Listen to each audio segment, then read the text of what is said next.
Brave new world of vaccine passports is about to begin in Australia. From tomorrow, the New South Wales Government has announced regional businesses will be able to choose to refuse unvaccinated patrons as they reopen. When you walk in the door of a business, you are there on the basis of the terms they let you in. And from tomorrow, they can choose to enforce a vaccination mandate if they want. Earlier this week, New South Wales Premier Gladys Berejiklian announced freedoms for fully vaccinated people once the 70% double dose target is reached. These include being able to go to hospitality venues, hairdressers, gyms, and have 5 people at your home. Victorian Premier Daniel Andrews has said that Victoria is going to do something similar. Freedoms for the double vaxxed, lockouts for the unvaxxed. So how will Australians be able to prove that they are fully vaccinated? Vaccinated Australians can access a COVID-19 digital certificate through the MyGov app or the Express Plus Medicare app.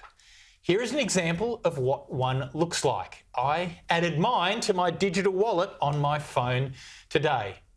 Those needing proof of vaccination for overseas travel will soon have this particular certificate linked to their passport. Remember that little microchip that's now embedded in Australian passports? For return travellers, this technology is likely to inform the circumstances under which you quarantine. Fully vaccinated travellers are likely to have less stringent requirements. Now, New South Wales and Victoria are working together on a proof of vaccination system for entry into hospitality venues and events. This will be run through the Service New South Wales app or the Service Victoria app that people have been using to scan in using QR codes. The big change is that now the vaccination data from the Australian Immunisation Register will be embedded in those apps. This means when you scan in, the proprietor will be able to see if you have been vaxxed or not. As you can see on this example involving Betty's Cafe, the vaccination status of the patron, Steve Citizen in this case, is clearly shown on the screen.